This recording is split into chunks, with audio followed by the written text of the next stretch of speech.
Welcome to my YouTube channel. गुरु को शिकायत करते देख अनवी ने उसे देखा। वे मुस्कुराकर उसे ही देख रहा था। अनवी ने अपनी उसकी नजरों से बचने के लिए कहा, फिर तो कहा, दीदी कहाँ रह गई। इसके बाद गुरु अनवी से दूर हुआ और सामने इधर उधर देखते हुए कहा, मैं बाहर जाकर देखता हूँ। वहीं कुछ दूसरी तरफ शाम के समय छोटे भी अब ठीक था तो वे रघु के साथ वापस घर लौट रहा था। हॉस्पिटल पार्किंग में दोनों अंडर हुए थे कि तभी छोटे गुरु किसी से बुरी तरह टकरा गया। रघु ने छोटे को संभाल छोटे से टकराने वाली लड़की को देखते हुए थोड़े गुस्से में कहा, अरे मैडम ध्यान से। पर उस लड़की ने रघु की बात पर गौर करना तो जैसे जरूरी समझा ही नहीं। वो तो बस हैरान से हो छोटे को घूरे जाए थे नहीं छोड़ा। उसका भी यही हाल था। उन दोनों को इस तरह से एक दूसरे में खोया देख रघु ने छोटे से कहा, चल ना। रघु की आवाज सुन छोटे जैसे नींद से जागा और वो लड़की बेहोश हुई और वे जल्दी से वहां से निकल गई। इधर रघु ने छोटे के कान में फुसफुसाते हुए पसंद आ गई क्या। छोटे ने उसकी आवाज सुन हैरानी से पूछा, क्या। तो रघु ने कहा, अरे वही लड़की जिससे रू अभी को टकराया। रघु की बात सुन छोटे ने उसके सिर को हल्के से मारते हुए कहा, पागल हो गया है क्या। रघु ने उसकी बात सुन उसका जवाब सुन अपना सिर हिलाते हुए कहा, तो ठीक है, मुझे पागल बना चलेगा पर तू किसी लड़की की चूंगा मैं पागल मत बन, वरना धोनी का क्या होगा। रात के 8 बज चुके थे। रघु और छोटे इस समय जुहू के एक नाइट क्लब में बैठकर ड्रिंक कर रहे थे। साथ ही आज का कोई हार का गम मना रहे थे। मगर छोटे वो आज काफी अजीब बर्ताव कर रहा था। रघु ने उसके हाथ से ड्रिंक लेते हुए कहा, एक बात बता, तुझे हुआ क्या है। एकदम से इतना चुप क्यों हो गया। पर छोटे रघु की बात का जवाब दिए बगैर उठने लगा तो उसने जल्दी से छोटे का हाथ पकड़ते हुए कहा, क्या जवाब। क्या हुआ भाई। छोटे ने अपना हाथ छोड़ाते हुए कहा, कुछ नहीं ब्रदर, आई वांटेड डांस। छोटे ये कहकर डांस फ्लोर की तरफ बढ़ गया। उसे देख रघु ने अपना सिर पीटते हुए कहा, हे भगवान, लगता है इसके दिमाग को गहरी चोट लगी। रघु छोटे के पीछे पीछे आया तो देखा छोटे भीड़ में किसी लड़की को अपनी बाहों में ले झूम रहा था। रघु ने जल्दी से उसके पास जाए उसे पकड़ते हुए कहा, छोटे तुझे भूत चढ़ गई, होश नहीं है कि क्या कर रहा है। छोटे ने रघु से हाथ छुड़ाते हुए कहा, हाथ छुड़ाते होगा तो होश में रहना ही कौन चाहता है। छोटे ने रघु को पकड़कर उसके कंधे पर झुकते हुए कहा, आ दोनों साथ में मजे करते हैं। रघु ने छोटे की बात सुन जल्दी से अब छोटे को अपने कंधे पर उठा लिया और उसे लेकर जाने लगा। तो ये जो लड़की छोटे के साथ डांस कर रही थी उसने रघु को रोकते हुए कहा, तो इसे लेकर कहाँ जा रहे हो। रघु ने उसको एक नजर देखते हुए कहा, जहन्नुम में, तुझे भी चलना है क्या। उस लड़की ने रघु को देख स्माइल करते हुए कहा, ओके, पर तुम्हारे साथ। उसकी बात सुन रघु ने हैरानी से अपनी आंखें फैला दी और फिर जल्दी से छोटे को लेकर निकल गया। वहीं लगातार बकबक कर रहे छोटे से परेशान होकर रघु ने पार्किंग में पहुंचकर उस पर चिल्लाते हुए कहा, चुप रहे साले, वरना। छोटे ने रघु की बात सुन चुप्पी साध ली। पर जैसे ही रघु ने उसे कार में बैठा तो छोटे ने उससे पूछा, अभी कहाँ ले जा रहे हैं। रघु ने ट्रंक सीट पर आते हुए कहा, तेरी अम्मा के पास आज तेरी बढ़िया सुताई करवाई जाएगी। छोटे ने जल्दी से उसके पास सुन उसकी तरफ मुड़ते हुए कुछ कहना चाहता पर दोनों के चेहरे कुछ इस तरह से करीब आ गए कि रघु ने जल्दी से पीछे हटते हुए कहा, साले आज तो तेरे इरादे भी ठीक नहीं लग रहे। मुझे करना क्या चाहते हैं। छोटे ने रघु की बात सुन भड़कते हुए कहा, हर साले तेरे साथ क्या करूंगा, और वैसे भी मुझे लड़कियों में इंटरेस्टेड है। रघु ने मुस्कुराते हुए कहा, अच्छा लड़कियों में इंटरेस्ट। हाँ। रघु ने हंसते हुए कहा, मैं सब समझ रहा हूँ। छोटे ने सिगरेट जलाते अपनी लड़खड़ाती आवाज में कहा, अच्छा और क्या समझ रहा तो जरा मैं भी तो सुनो। रघु ने छोटे के हाथ से सिगरेट छीन अपने हाथों में लेते हुए कहा, यही कि तुझे भी अब गुरु की तरह एक महबूब की जरूरत है जिसे तू अपनी बाहों में कसकर सुकून पा सके, अब अपनी बेचैनी का इलाज करवा सके। छोटे ने रघु की बात सुन अपना सिर पीट हमने सिर सीट की बैग पर टिकाते हुए कहा, बाकी सबकी किस्मत गुरु के जैसे नहीं होती। रघु भाभी जैसा जीवन सच्चा साथी हर किसी के किस्मत में नहीं। रघु ने छोटे की बात सुन जल्दी से कहा, अच्छा पर मुझे तो तेरे लिए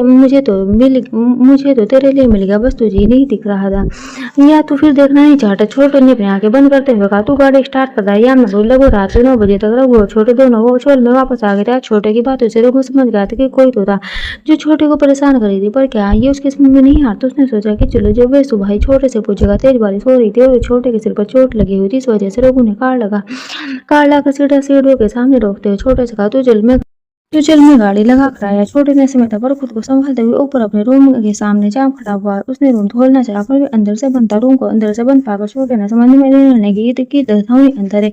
छोटे ने कुछ देर इधर उधर देखा। बारिश काफी तेज हो रही थी। वह थोड़ा भीग भी गया था। हालांकि रघु ने पूरी कोशिश की थी कि छोटे बारिश में न भीगे। छोटे ने डोर पर नॉक किया पर कोई जवाब नहीं आया तो उसने फिर से 3-4 बार नॉक किया मगर फिर भी कोई फायदा नहीं हुआ। धौनी ने दरवाजा नहीं खोला तो छोटे ने अब उस पर गुस्सा आने लगा और उसने थोड़ा जोर से डोर पर नॉक करते हुए कहा, गेट खोल वरना तोड़ दूंगा। पर रूम के अंदर धौनी नहाकर बाहर निकल आई तो उसने छोटे की आवाज को सुना। वे भी अभी कुछ देर पहले ही अपने काम से वापस लौट कर आई थी। धौनी को आज एक स्टूडियो में रिसेप्शनिस्ट की जॉब मिल गई थी पर बारिश की वजह से उसे आने में लेट हो गया और भीग भी गई थी तो वे नहाने चली गई। पर वे बाहर निकल कर आई तो छोटे तो डोर पर अपने हाथ पीट कर जैसे उसे तोड़ ही देने वाला था और जैसे उसने सुना कि सच में डोर डोर तोड़ने की बात कर रहा है तो धोनी ने जल्दी से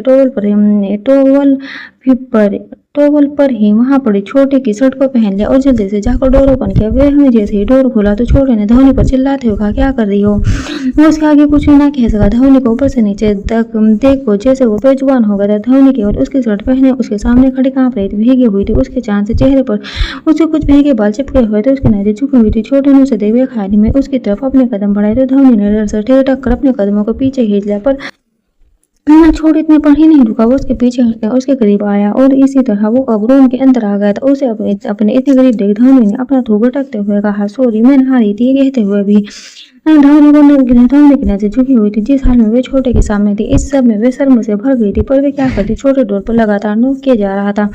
धोनी ने इतनी शांति महसूस करते हुए धीरे से कहा, वो तभी छोटे ने उसे रोकते हुए कहा, क्या हमने चुप कर अकल है या सब बेच खाई? अभी अगर कोई और होता तो इतना कहकर वे हटा और उसने जाकर डोर बंद कर दिया। तो धोनी ने कहा, आप तो इसलिए डोर ओपन किया। उसके बाद छोटे ने धोनी की तरफ मुड़ा तो उसने एक बार फिर अपनी तरफ झुका लिया। छोटे एक बार फिर धोनी की तरफ बढ़ने लगा तो धोनी ने उसके नजदीकी बढ़ने पर पीछे हट हकलाते हुए कहा, ओ और इसमें आपकी क्या गलती? इसमें आपकी गलती है, आपने डोर तोड़ने की धमकी दी। धोनी चुप हो गई और चलते चलते रुक गई थी क्योंकि वो दीवार से जा लगी थी। अब वहां से कहीं जाने के लिए कोई जगह ही नहीं थी। तभी छोटे ने उसे अपनी दीवार के बीच घेरते हुए कहा, मैं था ये जान, दरवाजा खोल दिया। ऐसा क्यों? धोनी ने उसके सवाल को सुना अपनी आंखें बंद कर अपने होठों को आपस में भींच लिया। उसके पास छोटे के सवाल का जवाब नहीं था। कुछ मैं तो बोल। छोटे की आवाज सुन धोनी कांप उठी और उसने अपनी आंखें खोल आपने सिर उठा उसे देखा तो धोनी के चेहरे के भाव बदल गए और उसने जल्दी से छोटे के चेहरे को अपने हाथों में लेकर घबराते हुए पूछा, मिस्टर खुराना यह चोट कैसे लगी आपको? पर धोनी के छूने पर छोटे झड़ हो गया। उसके एक पल को सांसें थम गई। धोनी के हाथों का स्पर्श इतना आरामदायक था। उसके मुलायम हाथों के स्पर्श ने तो उसे के दर्द को भी कम कर दिया था। बोले, कैसी लगी आपको ये चोट? बताइए। धोनी की आवाज में छोटे होश में आया और उसने अपने गाल पर से धोनी के एक हाथ को अपने हाथ में लेते हुए कहा, वो बस काम करते वक्त लग गई। धोनी ने सुन उस पर हावी होते हुए और ध्यान कहाँ रहता है आपका? छोटे ने उसकी आंखों में देखते हुए कहा, तुझ पर रहता है। उसकी बात सुन धोनी उसे देखने लगी। छोटे ने उसके चेहरे पर आए बालों को हटाते हुए कहा, ज्यादा चोट नहीं लगी है, कुछ दिन में ठीक हो जाएगी। छोटे की उंगलियों की छूने से धोनी के सिर में एक बार फिर झुरझुरी दौड़ गई और वे एक अलग ही एहसास के चलते उसने मुंह फेंक अपनी आंखें बंद कर ली। तो छोटे ने उसका चेहरा अपनी तरफ मोड़ते हुए कहा, एक बात बोलूं तुझ पर ना मेरी शर्ट अच्छी लगती है। उसकी बातों को सुन धोनी हैरान हो गई थी। वो उसकी तारीफ कर रहा था जबकि यहाँ आए हुए कितने दिन हो गए थे। उसने उसकी तारीफ करना तो दूर, कभी उसे ठीक से बात करना तक नहीं जाना था। धोनी अपनी सोच में घूमती कि तभी उसे अपने चेहरे पर छोटे की सांसें महसूस हुई। धोनी का ध्यान गया तो छोटे से अल्कोहल की स्मेल आई थी। उसकी बातें, उसकी आवाज़, उसके चलने का ढंग, यहाँ तक कि उसकी आंखों पर ध्यान गया नहीं दिया। तो धोनी को समझ आया कि वे तारीफ इसलिए है क्योंकि वह अभी होश में नहीं था। वही छोटे वो आज ही अलग ही एहसास में खोया हुआ। तो उसे धोनी के हाथों को छूकर बहुत अच्छा लग रहा था। उसने अपनी सुधी में धोनी के हाथ को चूमते हुए खुश होकर कहा, तेरे हाथ तो बहुत छोटे हैं पर मुझे बहुत पसंद है। उसकी बात सुन धोनी एहसास हो गई। उसे समझ नहीं आ रहा था कि वो कहे तो कि वो क्या कहे। तभी छोटे ने उसके गाल को छूकर कहा, और तेरे ये गाल? इतना कहकर छोटे ने धोनी के गाल को अपने मुंह में लिया तो धोनी के पैर कांप उठे। वे कुछ पल के लिए ठिठक कर रह गई। जैसे ही छोटे के होठों ने उसके गाल पर हरकत की तो वह होश में आई और उसने उसे दूर करते हुए कहा, ये क्या कर रहे हैं आप? छोटे ने धोनी के करीब मोहम्मद हुसैन ने कहा, तेरे इन सॉफ्ट चिक्स को प्यार कर रहा हूँ। धोनी ने छोटे को एक बार फिर दूर करते हुए कहा, मिस्टर खुराना आप होश में नहीं है, मुझे जाने दीजिए। छोटे ने धोनी पर झुकते हुए कहा, क्यों? कहाँ जाना है तुझे? तू नहीं मेरे पास रहेगी। एक कहकर छोटे ने धोनी के होठों को छूना था तो धोनी ने जल्दी से अपने हाथ को अपने होठों पर रख लिया। उसके ऐसा करने पर छोटे नाक हो गए। उसने धोनी से दूर हटचित करते हुए कहा, मुझे किस चाहिए? धोनी ने उसकी बात सुनी तो हैरानी से भर गई। उसकी हरकतें आज समझ के बाहर थी। वो उसे इतनी देर में से क्यों पेश आ रहा था वे भी उसे समझ नहीं आ रहा था। और तो अब छोटे को संभालना मुश्किल हो रहा था। इसलिए वे मौके का फायदा उठा जल्दी से बाथरूम की तरफ भागे और उसने खुद को बाथरूम में लॉक कर लिया। उसकी सरकत पर छोटे जल्दी से बाथरूम के डोर तक आया और उसने डोर पर नॉक करते हुए कहा, धोनी कहाँ जा रही है? छोटे एक बार फिर डोर पर नॉक करते हुए कहा, प्लीज मुझे छोड़कर मत जा।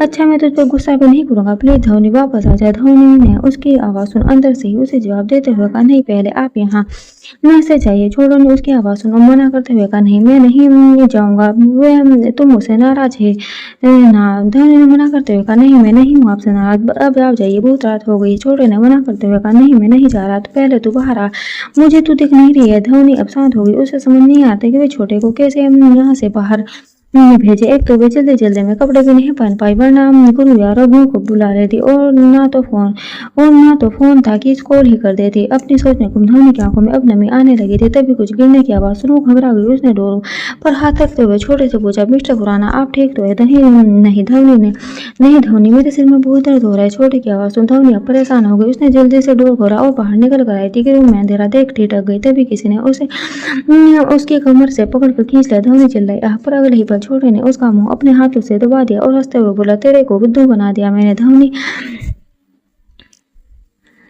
उसकी चालाकी पर आंखें फाड़ कर देखने लगी। उसकी मुस्कुराते देख धवनी ने उसे दूर होते हुए कहा, ये क्या मजाक था, ऐसा क्यों किया आपने? तो छोटे ने उसके करीब होते हुए कहा, हाँ तो तू मेरे सामने क्यों नहीं आ रही थी? और मैंने कोई झूठ नहीं बोला तुझे, मुझे सच में दर्द हो रहा है। उसके बाद सुन, इस बार धवनी ने उसके करीब होते हुए कहा, कहाँ पर बताइए? ने छोटा ने अपने चोट की तरफ उंगली करते हुए कहा, कहीं यहाँ। धवनी ने अब छोटे को ले जाकर बेड पे बैठा दिया और खुद उसके पास बैठ उसे ने उसके चेहरे को अपने हाथों में ली। छोटे की चोट पर हल्के से फूंक मारी तो छोटे को अच्छा लगा। छोटे ने अपनी आंखें बंद कर ली और धवनी के उसने कुछ देर तक और हल्के से फूंक मारते हुए कहा, अच्छा ठीक है। छोटे ने मना करते हुए कहा, नहीं फिर से करो। धवनी ने एक बार फिर फूंक मारी तो उसके नजर छोटे के चेहरे पर पड़ी, वो भी किसी छोटे से बच्चे की तरह मासूम लग रहा था। उसी से तरह देख धवनी को पता नहीं क्या हुआ, उसने अपना चेहरा उठा उसके माथे पर लगी चोट को अपने होठों से छू लिया। वहीं उसके ऐसा करने पर छोटे ने झट से आंखें खोलते हुए कहा, मुझे भी किस करना है। धवनी उसकी बात सुन पीछे हटी तो छोटे ने उसका हाथ पकड़ते हुए कहा, इस बार नहीं जाने दूंगा, मैं किस करूंगा। इतना कहकर भी आगे बढ़ा तो धवनी ने अपनी आंखें बंद कर ली। वे घबरा गई थी, पर फिर भी इस बार वे दूर नहीं हटी। उसे होश न रहा था कि वे छोटे के साथ बहकने लगी थी। तभी छोटे ने उसके कांपते होठों को अपने होठों से छू लिया। छोटे धवनी को किस करते हुए उसके और करीब हुआ तो इस बार धवनी ने भी गले में अपनी बाहें डाल दी। थोड़ी ही देर में छोटे धवनी को अब डीपली किस करने लगा था। वहीं धवनी वे तो किसी और ही दुनिया में पहुंच चुकी थी। छोटे की नजदीकी ने उसके रोम में हलचल पैदा कर दी थी। कुछ देर बाद जब उसे सांस लेने में दिक्कत होने लगी तो उसने छोटे को दूर धकेलना शुरू कर दिया, पर शायद अब उसका छोटे की पकड़ से बचना मुश्किल था। वो अपनी भावनाओं के चलते फिसल गई थी। उसे किस करने के बाद छोटे उससे दूर हुआ तो गहरी सांसें लेने लगी। वे उसकी और छोटे की आज दूसरी किस थी। अपनी सांसों को नियंत्रित कर वे अब एक बार फिर उससे दूर होने के लिए उठी तो छोटे ने उसे पकड़ अपनी गोद में खींचते हुए कहा ना दूर नहीं जाना। धवनी ने उसकी बात सुन उस वक्त कहा, देखिए गलत है ये सब। इतना कहकर वो छोटे झटक कर उठी तो छोटे ने भी उठकर उसे पकड़ लिया और अपनी गोद में उठाते हुए कहा, कुछ गलत नहीं है, तुम मेरी हो तो फिर क्या गलत है। छोटे ने अब धवनी को लेकर बेड पर लेटा दिया तो धवनी घबरा कर उठते हुए कहा, नहीं मिस्टर खुराना आप ये ठीक नहीं कर रहे, क्या कर रहे हैं, होश में आइए, मैं कोई नहीं हूँ आपकी। धवनी की बात सुन छोटे का चेहरा अचानक से सख्त होगा। उसने धवनी के बालों को पीछे से अपनी मुट्ठी में भींचते हुए क्या बोली। धवनी ने उसके दर्द देने पर से सख्त होगा, आह दूर हटी, मुझे दर्द हो रहा है। धवनी छोटे ने उसकी आवाज सुन जल्दी से उसे छोड़ अपनी बाहों में लेते हुए कहा, सॉरी गलती हो गई, अब कभी ऐसा नहीं करूंगा, मैं लूजर नहीं हूँ। धवनी मुझे दुनिया की सारी खुशियां ला कर दूंगा, बस दूर होने की बात मत कर, ये मत कह कि तू मेरी कोई नहीं, क्योंकि तू ही सब कुछ है। छोटे की बहकी हुई बात धवनी ने कहा, ये आप क्या कह रहे हैं। वही छोटे उसके बंद आंखों के सामने एक बार फिर वो हॉस्पिटल वाली लड़की का चेहरा सामने आकर छोटे ने अपना सिर झटक कर एक बार फिर धवनी के अपने होठों के बीच में लेकर चूमते होगा, चुप रहिए कहते हुए उसने एक बार फिर उसे चूमा तो उसके सर पर धवनी का दिल जोरों से धड़कने लगा तो हाथ कांपने लगे थे, मगर न जाने किस एहसास के चलते उसने इस बार अपने कांपते हाथों से छोटे को अपनी बाहों में भर लिया और उसका साथ देने की कोशिश करने लगी। वहीं धवनी का साथ पाकर छोटे सब कुछ भूल से बेतहासा चूमने लगा। उसके हाथ अब तेजी से हरकत में आया और उसने धवनी के शर्ट के बटन खोलना शुरू कर दिया।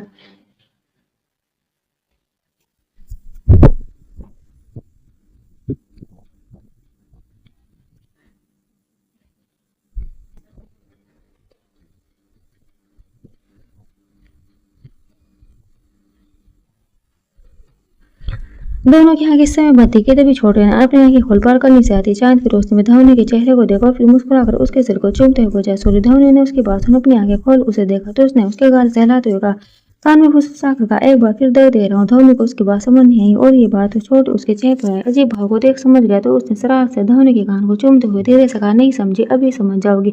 छोटे ने धोनी के हाथों की उंगलियों में अपनी उंगलियां फंसाते हुए उसके नाक को प्यार से चूमकर एक बार फिर उसके पूरे चेहरे को चूम लिया। इस दौरान धोनी ने अपनी आंखें बंद ही रखी। उसका प्यार भरा स्पर्श धोनी को बहुत अच्छा लग रहा था। उसकी धड़कनें बढ़ चुकी थी और शोर मचा रही थी। वो उसकी हर एक छुआन से सीख रही थी। तभी छोटे ने नीचे खिसकते हुए उसके ऐसा करने पर धोनी ने भी अपना चेहरा उठा उसके गले को चूमने का अच्छा अवसर दे दिया। दोनों ही एक दूसरे में इस कदर खो चुके थे उन्हें किसी और बात का होश ही नहीं था। छोटे की पकड़ भी अब धोनी पर और ज्यादा कस चुकी थी। उसने एक बार फिर धोनी के होठों पर अपने होठ रख दिए। वहीं दूसरी तरफ गुरु के रूम में गुरु ने अन्वी से चॉकलेट छीनते हुए कहा, अब बस बहुत हुआ। अन्वी ने उसकी इस हरकत पर अपना मुंह बनाते हुए कहा, ये क्या कर रहे हैं आप, मुझे मेरी चॉकलेट वापस कीजिए। गुरु ने उसके हाथ से ली हुई चॉकलेट को अन्वी से दूर करते हुए कहा, नहीं, बिल्कुल भी नहीं, कोई भी चीज लिमिट में खाई जाती है। नहीं, तुम तो फिर। अन्वी अब उठकर बैठ गई। उसने अपना हाथ बढ़ा चॉकलेट छीनने की कोशिश करते हुए कहा, पर मेरा मन है खाने का। उसकी तेज आवाज इस आवाज को सुन गुरु ने उसे चुप करवाते कहा, दीदी सॉरी। अन्वी चुप हो गई। उसने इशारे से उसकी चॉकलेट मांगी तो गुरु ने उसे खींचकर अपनी बाहों में जकड़ लिया। पर अन्वी वो कहाँ रुकने वाली थी। उसे तो बस कैसे भी चॉकलेट चाहिए थी। वो अब लेटे हुए ही छटपटाने लगी और अपने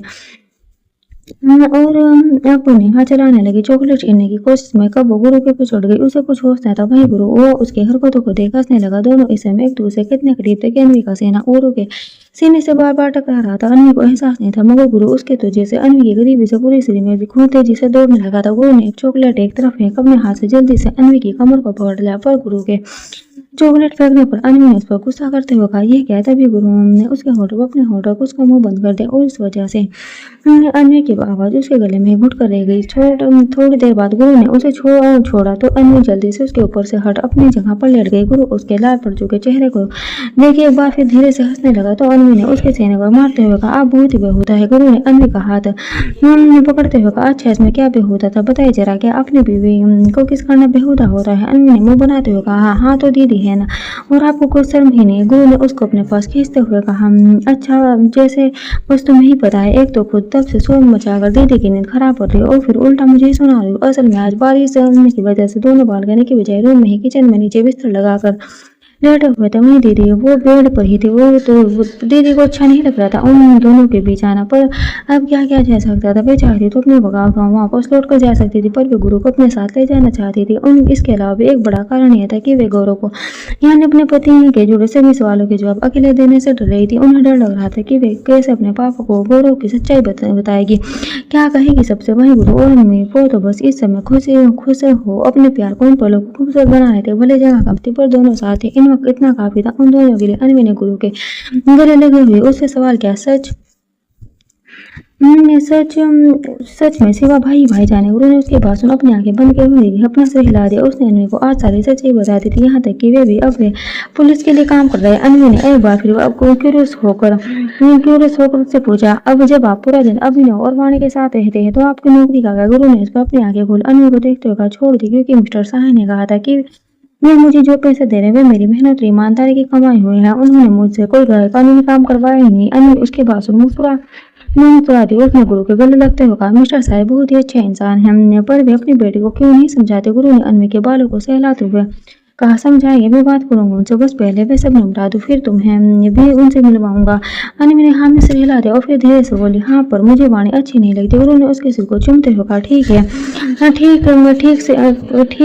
ठीक सो जाओ, अब कल बात करेंगे। सुबह के समय छोटे के रूम में धोनी नहीं से जाएगी तो उसे खुद पर किसी के सिर का भार महसूस हुआ। धोनी ने अब ठीक से अपनी आंखें खोली तो देखा छोटे लगभग उस पर ही सोया हुआ था। उसे और खुद को देखा धोनी का दिल जैसे मुंह में आ गया। उसने मुश्किल से छोटे को खुद से दूर किया और जल्दी से उठी तो तेज दर्द की लहर उसके पूरे बदन में दौड़ गई। हल्की सिसकी भरते हुए उसने खुद को संभाला और बेडशीट से खुद को ढके हुए वो इधर उधर अपने पहनने के लिए कुछ ढूंढने लगी, पर दिमाग बस में न होने की वजह से उसे कुछ नहीं मिल रहा था। थोड़ी देर बाद ही सही जब वो छोटे की शर्ट मिली तो उसे पहनकर बाथरूम में चली आई और उसने जल्दी से डोर बंद कर खुद से कहा, ये मैंने क्या किया। आंखों से आंसू छलक आए और उसने अब रोते हुए अपना सिर पकड़ लिया। रोते हुए उसने खुद पर नाराजगी जताते हुए कहा, इतनी बड़ी भूल कैसे कर सकती हूँ मैं। वो हाँ, वो तो ठीक रोने लगी। छोटे नशे में था पर वो तो होश में थी। फिर वो कैसे बहक गई? धवनी ने सुबकते हुए कुछ कहा। नहीं, उन्हें कुछ भी याद नहीं।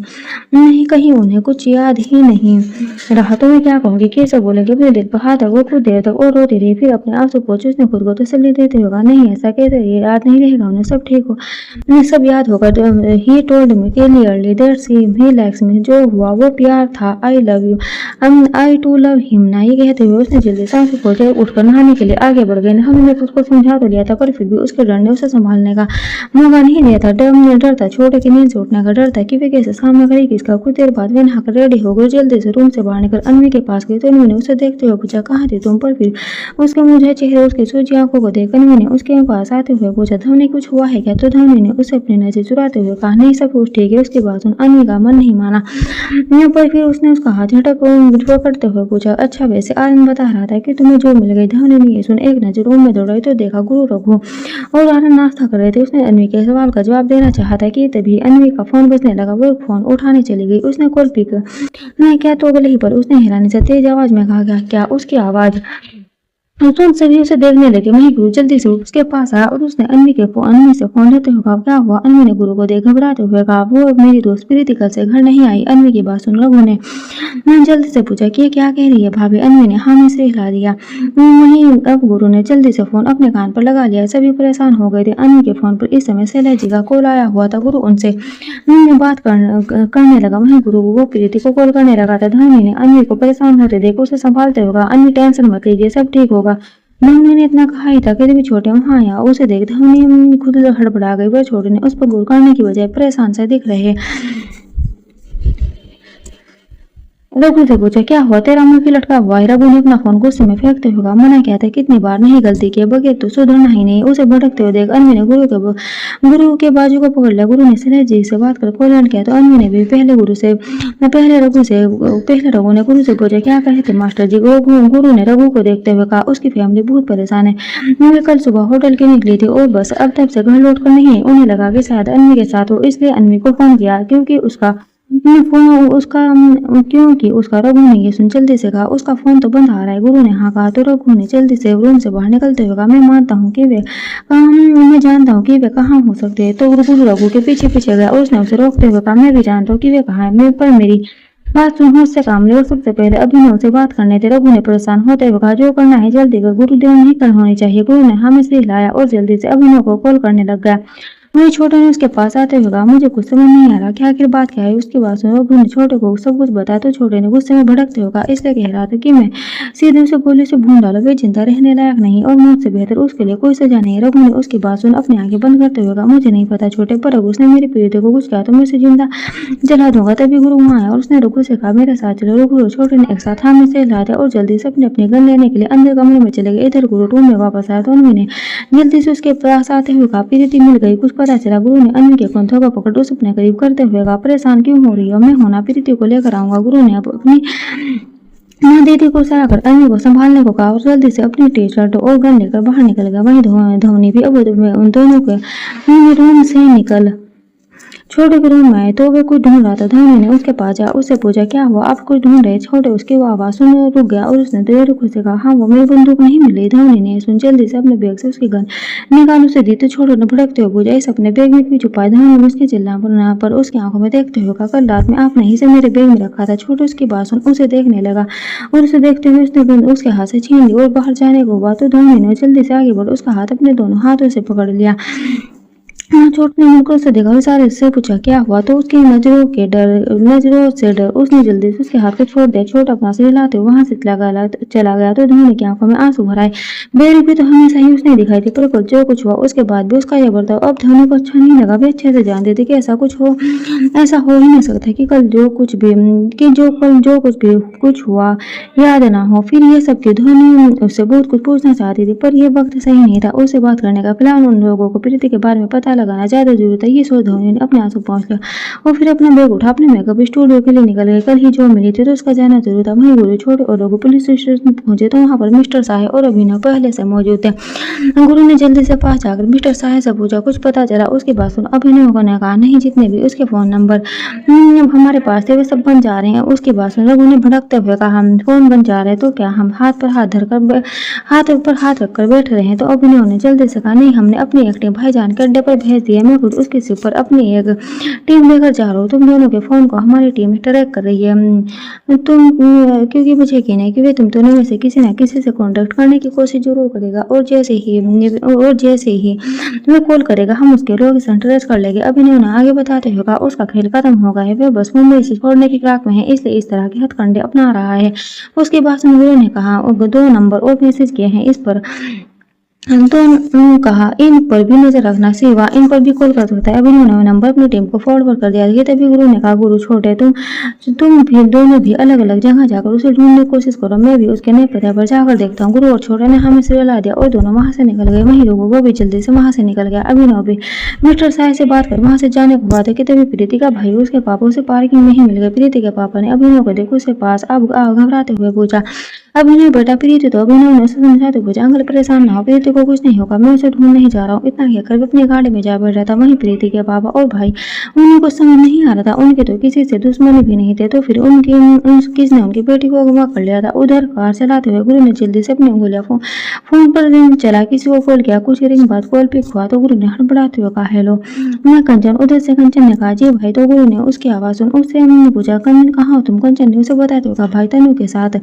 यहाँ जो नहीं हूँ। इस पर गुरु ने कहा ओके गुड, देखो कहीं मत जाना वहां से और सिवा की बातों में तो बिल्कुल मत आना। कंचन ने जल्दी से कहा आप चिंता मत कीजिए भाई, वो मुझ तक और तनु तक नहीं पहुंच सकते। गुरु ने उसकी बात सुन कहा ठीक है मैं कल आकर तुमसे मिलता हूँ। कंचन ने हाँ कहा तो गुरु ने जल्दी से कॉल डिस्कनेक्ट कर दिया और फिर कार की स्पीड बढ़ा दी। गुरु ने अभी 2 दिन पहले कंचन को सिवा की हकीकत बता दी थी। उसने पहले उसकी बात पर यकीन नहीं किया था, पर फिर गुरु ने उसे सब प्रूफ के साथ बताया तो सब सच जानकर दुखी हो गई, रो पड़ी। पर गुरु ने उसे संभाल लिया था और सिवा से बचाने के लिए कंचन और असली सिवा की बेटी यानी तनु को पहले ही मिस्टर साहे के एनजीओ में छुपा दिया। वो अपनी तेज रफ्तार से सिवा की बाड़े की तरफ चला जा रहा था कि शायद प्रीति को वहां लेकर गया। उसे यकीन था कि वो अपने अड्डे पर प्रीति को नहीं लेकर गया होगा, पर फिलहाल कुछ नहीं कह सकते थे। आधा दिन बीत चुका था। सिवा का न तो अब तक कोई कॉल आया था और न ही गुरु रघु या कि बाकी किसी को प्रीति या सिवा की कोई खबर मिली थी। रघु की हालत इस समय ऐसी थी कि वह बस जल बिन पचले की तरह तड़प रहा था। इधर से पर अभिनव के हाथों सिवा का कुछ माल तो लग गया था, पर प्रीति को कोई खबर नहीं थी। वहीं गुरु सिवा की जानी 2-3 जगह पर होकर आया था। मुंबई लौटते हुए जब उसका फोन बजने लगा तो उसने बिना समय गवाए ड्राइव करते ही कॉल पिक कर लिया। गुरु प्रीति मिली क्या? जानी पहचानी आवाज उसके कान में पड़ी तो उसके कान खड़े हो गए। गुरु का दिल जोरों से धड़क उठा। गुरु ने साइड में रोक जल्दी से कहा सिवा। तो उधर से सिवा ने कहा सिवा नहीं भाईजान, मुंबई का भाईजान मेरे यार। इतना कहकर सिवा हंसने लगा तो गुरु ने गुस्से में अपना दांत पीसते हुए कहा प्रीति कहाँ है भाईजान? सिवा उसकी बात सुन एक बार फिर हंसने लगा। उसने हंसते हुए कहा प्रीति भी सही सलामत है और उनमें भी गुरु सिवा की बात सुन चिढ़ गया, पर उसके कहे आखिरी शब्दों पर उसका ध्यान गया तो उसने जल्दी से पूछा क्या कहा तूने? सिवा ने गुरु की बेचैनी बढ़ाते हुए कहा तो क्यों बदन में आग लग गई क्या? गुरु ने लगभग अपनी पूरी ताकत लगा और उस पर चिल्लाकर उसे गाली देते हुए कहा कमीने सही जवाब दे। सिवा ने हंसते हुए कहा अरे इतना मत चिल्ला, फेफड़े बाहर आ जाएंगे। मैं तो बस ये कह रहा हूँ कि अनवी और तेरा होने वाला बच्चा मेरे पास सही सलामत है। गुरु उसकी बात सुन हैरानी से भर गया था कि तभी सिवा ने कहा पुलिस से कहे कि मुझे मेरे बारूद अफीम और मेरे आदमियों के साथ मुंबई से जाने दे। आज शाम तक का समय है तेरे पास, मेरी मांगे पूरी करो। अपनी बीवी और उसकी दोस्त को ले जाने का सिवा ने गुरु का कॉल कट कर दिया और गुरु अनवर बस फोन पर चिल्लाता रहेगा। गुरु ने सबसे पहले अनवी को फोन किया पर उसका फोन बंद जा रहा था तो गुरु ने जल्दी से वाणी को फोन किया तो वाणी ने एक ही रिंग में उसका कॉल पिक करते हुए कहा गुरु वो अनवी। उसकी आवाज सुन गुरु ने वाणी पर भड़कते हुए कहा बिल्कुल चुप वाणी, एक शब्द भी मत कहना, अगर अनवी को कुछ हुआ तो याद रखना मैं तुम्हें जान से मार दूंगा, किसी को जिंदा नहीं छोड़ूंगा। वाणी ने गुरु को ज्वालामुखी की तरह फटते हुए देख जल्दी से कहा गुरु मैंने पूरी कोशिश की। गुरु ने वाणी की बात को सुनने की बजाय उस पर गुस्से से लाल होते हुए कहा वाणी तुम्हारे जैसी बेहुदा औरत मैंने अपनी जिंदगी नहीं देखी, अपने फर्ज से बढ़कर तुमने अपनी पर्सनल लाइफ को चुना। वाणी ने गुरु को समझाते हुए कहा गुरु तुम गलत समझ रहे हो, मैंने अनवी को बचाने की कोशिश की पर वो उसे ले गया। गुरु ने गुस्से में वाणी का कॉल कट कर दिया। असल में मिस्टर साहे ने अनवी की सुरक्षा के लिए वाणी को भेजा था, पर गुरु ने उनका ये आइडिया पसंद नहीं आया था। वह जानता था कि वाणी अनवी को पसंद नहीं करती, पर मिस्टर साहे ने उसे आश्वासन दिया था कि वे अपनी ड्यूटी पहले निभाएगी। इधर अभिनव वापस लौट रहा था कि तभी उसकी साइबर टीम ने उसे सिवा की न्यू लोकेशन शेयर की, जो कि अभी-अभी गुरु से बात करने पर ट्रेस हुआ था। वहीं चोर में वाणी के कंधे पर गोली लगी थी। उसे देख दीदी ने घबराते हुए पूछा, वाणी कुछ तो बोल। उन्होंने एक बार फिर वाणी पूछा, वाणी चुप मत रहे, कुछ बोल। वो लोग कौन थे? अन्वी कहाँ गई? उसकी बात सुन वाणी ने दर्द से घबराते हुए कहा, अन्वी को शिवा उठा कर ले गए। अभी ने उन्हें अपनी एक टीम शिवा की न्यू लोकेशन पर भेजी, जो कि एक मंदिर के पास वाली जगह थी। शिवा ने पूरी प्लानिंग के साथ ऐसी भीड़ वाली जगह को चुना था ताकि वे अपना काम कर इस भीड़ में कहीं गुम हो जाए और किसी को पता भी ना चले। वहीं दूसरी तरफ अन्वी की हालत खराब होने लगी थी और उसे इस समय कुर्सी पर बैठा कर बांधा हुआ था। साथ ही साथ आंखों पर पट्टी बांधी गई थी, जिसके चलते उसे कुछ भी दिखाई नहीं दे रहा था और अब तो इस सब से उसे घबराहट हो रही थी। अन्वी ने अपने हाथों को खोलने की कोशिश कर चिल्लाते हुए कहा, कोई है, कोई कुछ बोलता क्यों नहीं? अन्वी तो दो से तीन बार चिल्लाई, मगर कोई फायदा नहीं हुआ। शायद उसकी आवाज सुनने वाला कोई नहीं था। यही सोचकर अन्वी चुप हो गई। अन्वी को इनमें बहुत जल्दी थकावट महसूस होने लग रही थी। इसी के चलते वे कब अपनी हालत से परेशान हो थक कर सो गई। उसे पता ही नहीं चला। कुछ देर बाद जब अन्वी ने कुछ देर बाद नींद में ही अन्वी को महसूस हुआ कि वो उसके सिर को सहला रहा था। अन्वी ने नींद में कसकसाते हुए कहा, विख्यात नहीं, मेरी जान, ये मैं हूँ, तुम्हारा नौशाद। शिवा की आवाज सुन अन्वी की नींद खुल गई। उसने अपनी सांसों को रोक अपनी मुठ्ठियां भींच ली। मुंह से सोते हुए देख शिवा ने मुस्कुराते हुए कहा, मैं जानता हूँ कि तुम जाग रही हो जाने मन। उसकी बात सुन अन्वी ने एक झटके में सांस छोड़ अब जल्दी सांस लेना शुरू कर दिया। शिवा ने उसे देखे एक बार फिर मुस्कुरा। उसने अन्वी की आंखों में कपड़ा हटाया तो अन्वी ने अपनी आंखें खोली। उससे पूछा, प्रीति कहाँ है? शिवा ने उसकी बात सुन उससे कहा, अरे परेशान क्यों हो रही हो? तुम है तुम्हारी दोस्त से मिलवाए बगैर मैं यहाँ से नहीं ले जाऊंगा। अन्वी ने उसकी बात सुन गुस्से में कहा, कैसी बातें कर रहे हैं आप? और मुझे यहाँ धोखे से लाने का क्या मतलब है? आपने कहा था अगर मैं आपसे मिलने आती हूँ तो आप प्रीति को छोड़ देंगे। मैं आई पर आपने प्रीति को नहीं छोड़ा। झूठ कहा आपने मुझसे शिवा होने की बात सुन हंसने लगा। उसने हंसते हुए कहा, और अनु तुम इतनी भोली क्यों हो? हर किसी की बातों में आ जाती हूँ। अच्छा ठीक, मैं प्रीति को छोड़ दूंगा, उससे बदले मुझे क्या मिलेगा? शिवा की बात सुन अन्वी के माथे पर बल पड़ गए। उसने समझी में उसे देखते हुए पूछा, आप कहना क्या चाहते हैं? साफ साफ कहे। शिवा एक बार फिर ने मुस्कुरा दिया, पर उसकी मुस्कुराहट अन्वी को जरा भी पसंद नहीं आई। तभी शिवा ने अपना हाथ उठा अन्वी के गाल को छूना चाहा तो अन्वी ने अपना चेहरा पीछे हटाते हुए कहा, आप क्यों कर रहे हैं ये सब? क्या मिल जाएगा ये सब से आपको? शिवा ने अपना हाथ बढ़ाकर अन्वी के चेहरे पर बिखरे बालों को हटाते हुए कहा, मुझे बस तुम चाहिए। तुम राज्य खुशी मेरे साथ चलने को तैयार हो जाओ। तुम्हें गुरु को भी चिंता छोड़ने को तैयार हो। गुरु का नाम सुनते ही अन्वी ने गुस्से में कहा, क्या बक रहे हैं? क्यों अपनी मौत को दावा दे रहे हैं? उनको मारना तो गुरु आप छू भी नहीं सकते, क्योंकि वे आपकी तरह कारण नहीं है। आपसे कहीं गुना ताकतवर है, इसलिए अपनी खैर चाहते हैं तो मुझे छोड़ दीजिए। अन्वी की बात सुन शिवा हंसने लगा तो अन्वी ने उसे हैरानी से देखने लगी। तभी अचानक से शिवा ने वहां रखी एक पेटी से गन निकालकर कमरे में इधर उधर फायर करने लगा। वो तो अन्वी का डर के मारे दिल मुंह में आ गया। उसने अपनी आंखें भींच ली, क्योंकि उसे लगा था कि शिवा उसे गोली मारने वाला था। गोली के शोर मचाने के बाद एक बार फिर शिवा हंसने लगा, पर अन्वी उसके तो जैसे कान सुन पड़ते हुए थे। अपने होश खो बैठी थी कि तभी शिवा ने उसके पास आया। उसका मुंह अपने हाथों में लेकर जोर से पकड़ते हुए कहा, भूत इतना नहीं होना अपने पति पर। तो ठीक है, आज देख ही लेते हैं कि कौन कायर है और कौन असली मर्द। हर हाल में जीतूंगा तो मैं ही। गुरु कुमार तुम्हें अपना बनाऊंगा। जब इतना इंतजार किया तो थोड़ा और सही क्यों? देवा की बात सुन अन्वी ने धीरे से अपनी आंखें खोली तो शिवा ने उसका मुंह छोड़ अब उसे के पास अपने घुटनों पर बैठकर अन्वी को देखते हुए उसने पूछा, क्या हुआ? हैरान हो अन्वी उसकी बात सुन उसे देखने लगी। वैसे भी शिवा की बातें समझ नहीं आई थी। वहीं शिवा ने उसे देख खुश होते हुए कहा, तुम्हें पता है तुम बिल्कुल मेरी कीर्ति की तरह हो, उसी की तरह दिखते हो जो बहुत सुंदर। जब मैंने तुम्हें देखा था बस तुम हर जगह दिखाई देने लगी थी। कीर्ति के जाने के बाद तुम पहले ऐसी लड़की थी जिसने मेरे दिल को लूट लिया। तुम्हें जब पहली बार देखा था तो पता है मैंने अपने लाखों के दिल का नुकसान झेला था, पर तुम्हें तो मेरी हमारी पहली मुलाकात याद भी नहीं होगी। Thanks for watching. Bye bye.